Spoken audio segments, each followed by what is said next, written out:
It is impossible to say how first the idea entered my brain, but once conceived, it haunted me day and night. I think it was his eye. Yes, it was this. One of his eyes resembled that of a vulture, a pale blue eye with film over it. Whenever it fell upon me, my blood ran cold, and so by degrees, very gradually, I made up my mind to take the life of the old man, and thus rid myself of the eye forever.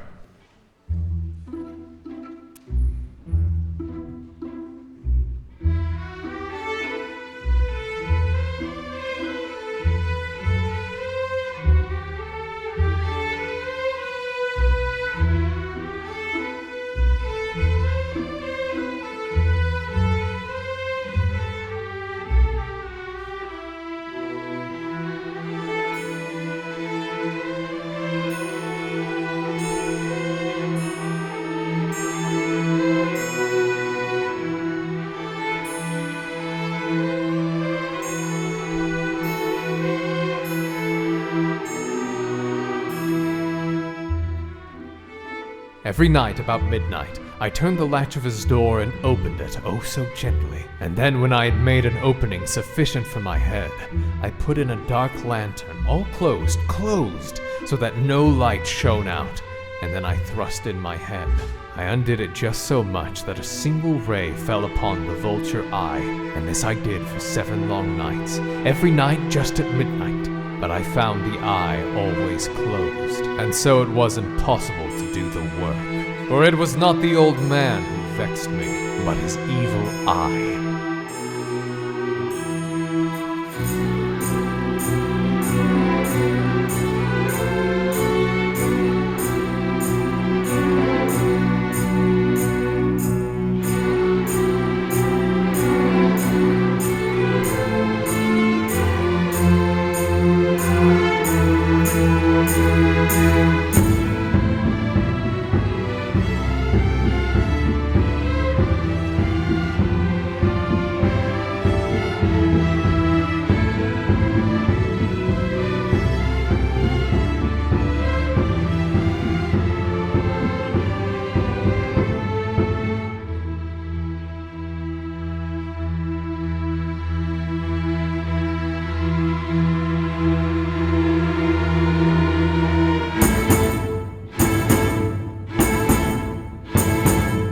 Upon the 8th night, I was more than usually cautious in opening the door.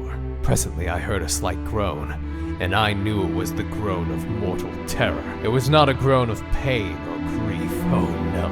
It was the low stifled sound that arises from the bottom of the soul when overcharged with awe. When I had waited a long time, very patiently, without hearing him lie down, I resolved to open a very little crevice in the lantern. So I opened it, until at length a single dim ray, like the thread of the spider, shot from out the crevice, and fell upon the vulture eye. The eye was open, wide open, and I grew furious as I gazed upon it. There came to my ears a low, dull, quick sound, such as a watch makes when enveloped in cotton. I know that sound well, too.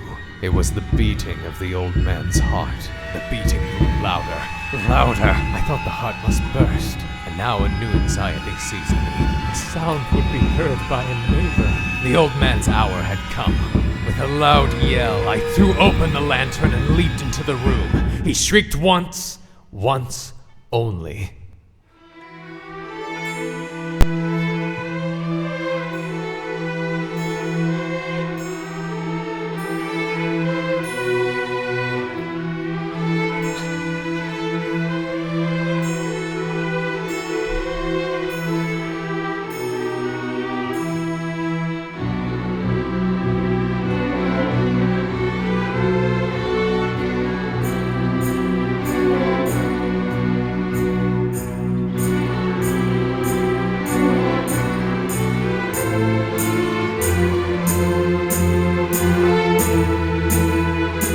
As the bell sounded the hour, there came a knocking at the street door. I went down to open it with a light heart, for what had I now to fear? There entered 3 men, who introduced themselves with perfect suavity as officers of the police. A shriek had been heard by a neighbor during the night. The ringing underneath the floorboards became more distinct. It continued and became more distinct. I talked freely to get rid of the feeling, but it continued and gained definitiveness, until at length I found that the noise was not within my ears.